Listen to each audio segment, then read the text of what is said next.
Okay, so I've obviously changed clothes, gotten home.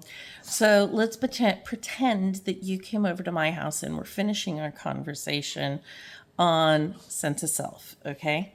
And let me show you. I'm going to pause this, take the phone out of the holder and introduce you to my puppies and show you my new literary horror wall that I'm like kind of excited about. So you can visualize yourself being in my house with me. So this is my puppy Asha.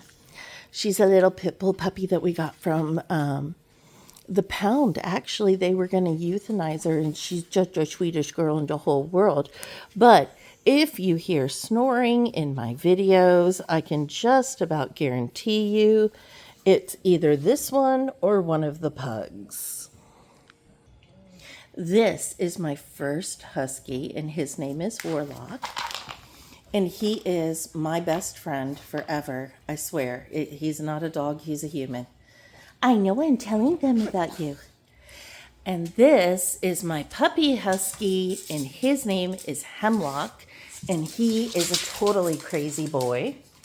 And then here are the pugs, and if you've been listening to any of my other videos, you've probably already heard the pugs snoring and snorting and doing all the weird noises that they do. Yeah, and Warlock wants more attention, like always. Hi, Warlock. Yeah, hi. Hi, Warlock. And this is my wall I just did in the living room, full of literary horror references like Frankenstein and Bram Stoker's Dracula. And this guy here is Edward Gorey. He was a famous illustrator of Bram Stoker's Dracula. He also illustrated the beginning of PBS Mystery Masterpiece, so you might recognize some of his kind of quirky Victorian drawings. And then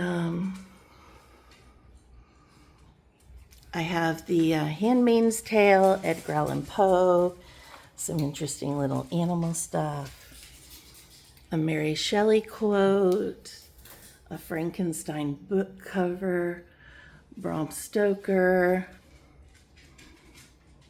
and some insects that are encased in resin, and Dracula's castle all through here.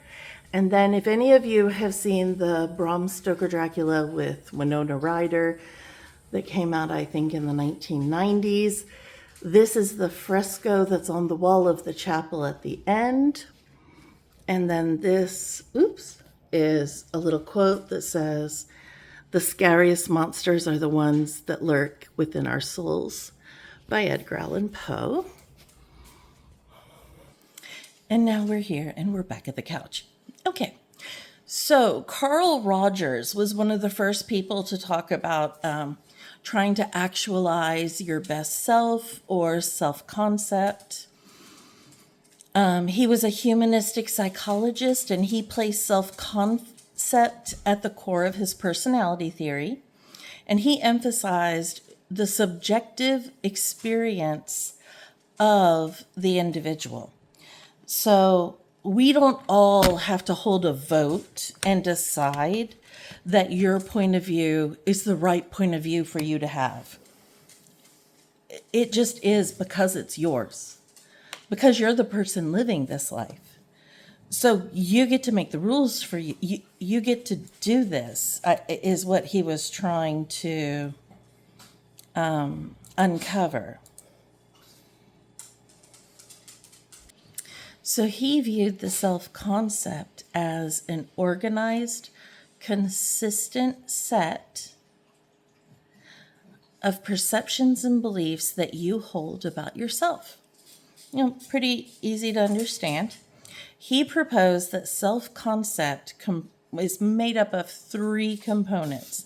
The first one is the real self, which is the self-image, how you perceive yourself. That's considered to be the real self. What other people have made up about you, what other people believe about you, that's kind of their business. You have the real inside knowledge on who you are. So it includes awareness of your physical characteristics, your personality traits, your abilities, your values, and social roles.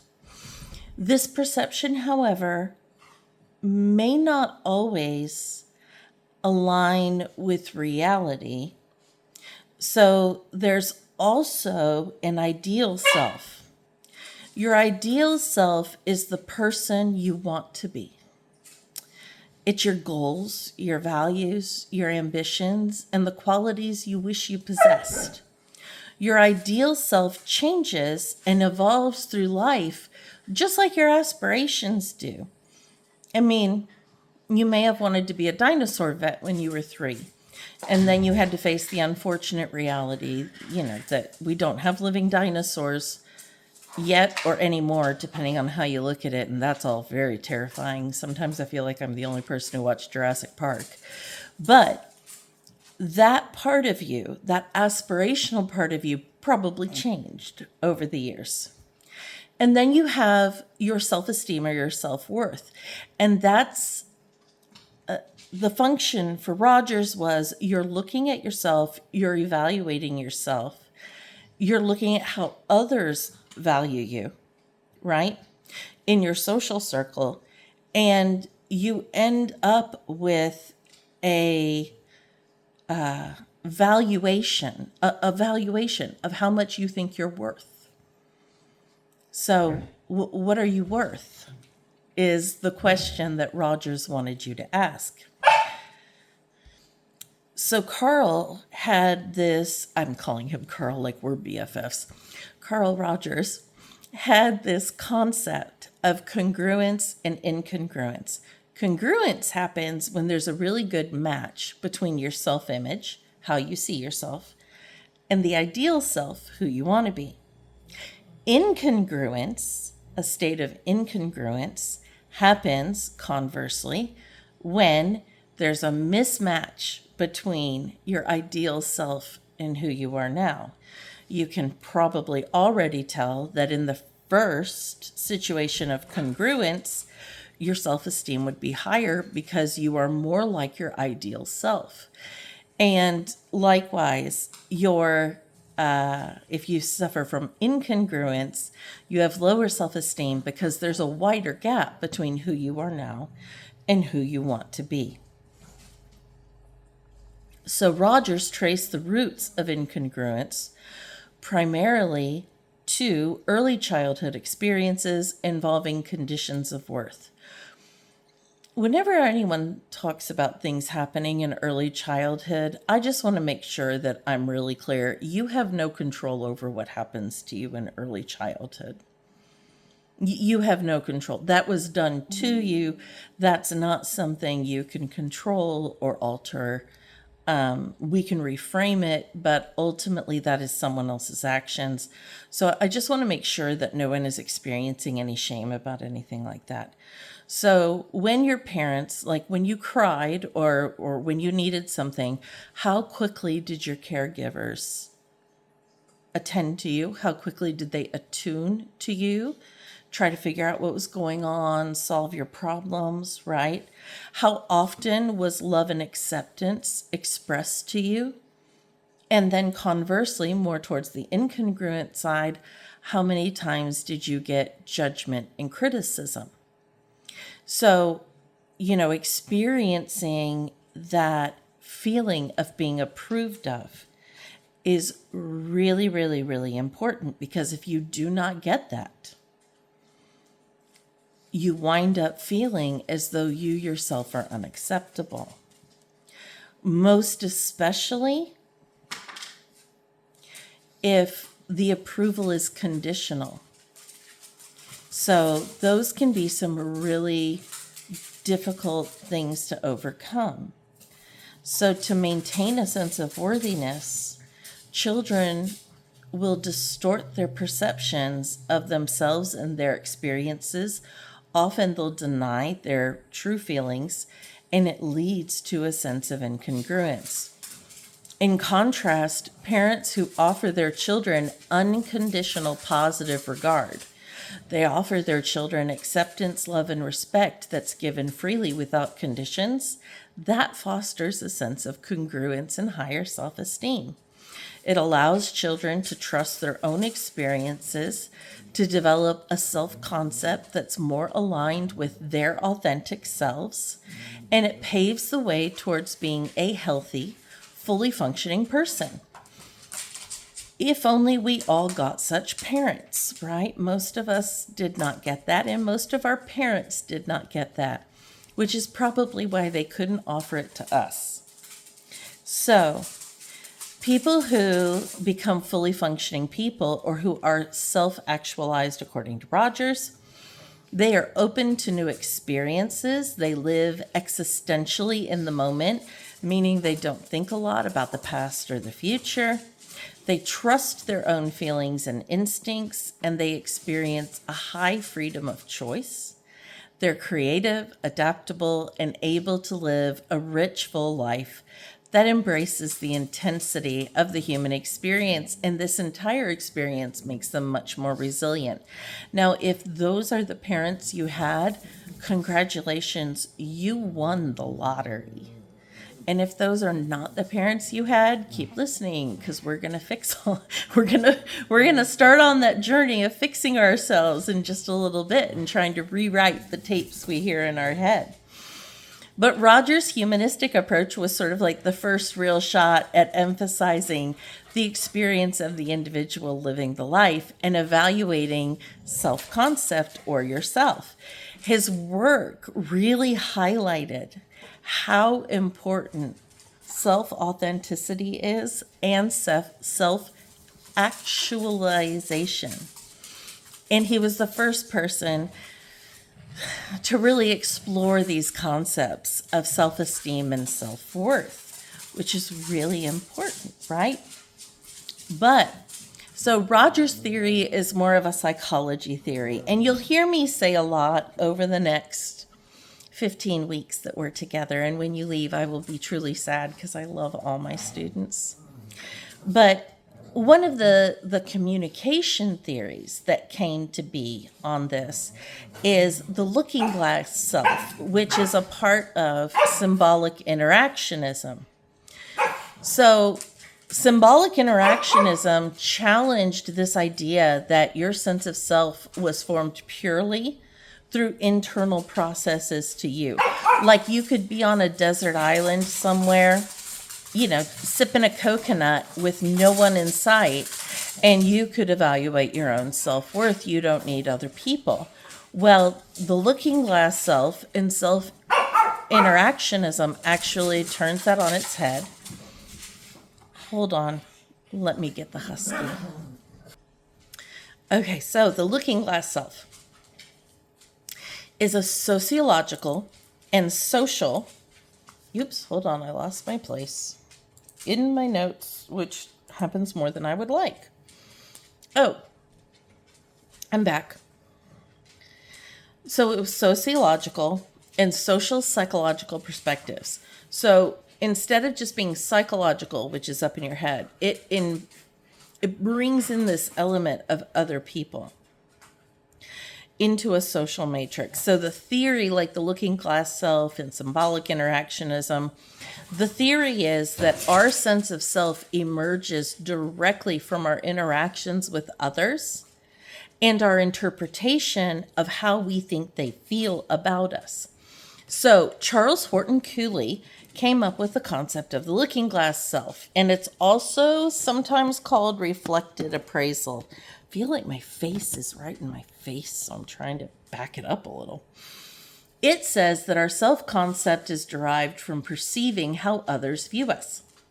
So social interaction acts as a sort of a mirror, reflecting ourselves back to ourselves, if you can follow me on this, because it's even getting twisty-turny to me.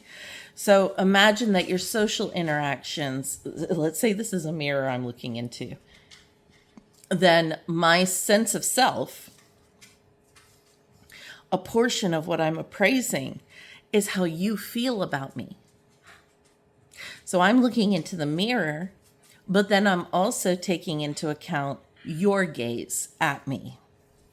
So it reflects this information back to ourselves. And the process involves 3 steps. First, we imagine how we appear to other people in social situations. Now, if you think about this, you'll come up with the same thing that Cooley did, which is that sometimes some people, because of their childhood and the interactions that were had before they were old enough to control things, they may slant towards the negative with themselves. And so you can imagine that if you are negative with yourself, then you might also skew negative in how you think you appear to other people in a social situation. As a matter of fact, you may way skew it, like way off into left field. And so everyone around you is like, you're a delightful person. But when you go home and relive the situation, you're like, I'm so embarrassing. I can't believe that happened. But that's not actually the truth. So the first thing that happens is we imagine how we appear to other people in a social situation. The second thing that happens is we imagine other people's judgment of our appearance. And they don't just mean your physical appearance. They also mean how you show up at whatever's happening. And then we're going to experience feelings. And those feelings are either going to go towards pride or shame, right? And we'll develop our concept of self based on these perceived judgments. So it's pretty easy to see how that part can go awry. If you're skewing overly negative, you're going to misinterpret your actual value, which is very high. And you're going to think that you're not as valuable as you are. And that is where the problems begin. So this reflective process incorporates explicit feedback, like, you're a great listener. I love it when we get to talk together.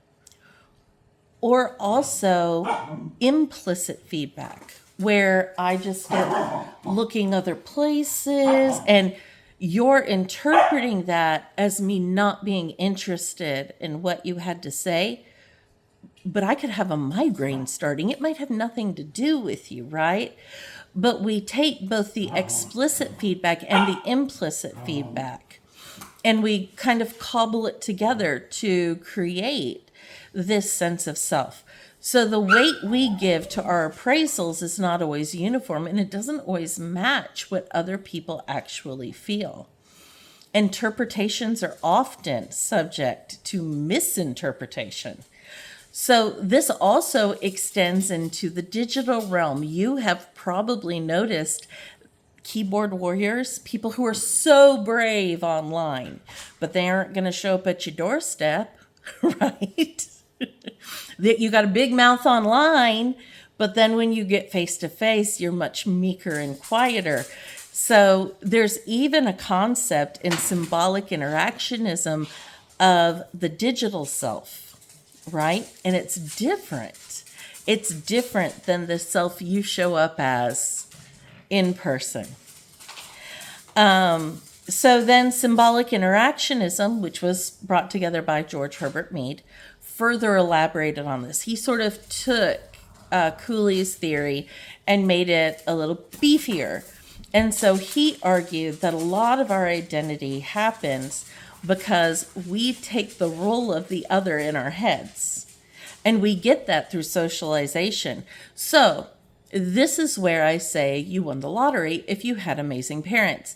Because if you had amazing parents who were consistent all through, and they were emotionally healthy enough to be consistent with you, then your socialization was mostly positive, which means that you skew positive. But if you're like the majority of us, I'm putting myself in the other category, then you experience negative socialization and you skew negative. So when you take the role of the other and you skew positive, you're obviously positive with yourself. When you skew negative, you're going to be more negative with yourself. So, what does all of this mean? All of this means that there are all these ways that you create your sense of self. Okay, I just realized we're at 20 minutes. So I think I'm going to pause this video and finish it up in the next video. And I think that's going to be almost our last lecture video. So we're going to move on to schemas and self-categorization and how to know yourself. And I'll see you there.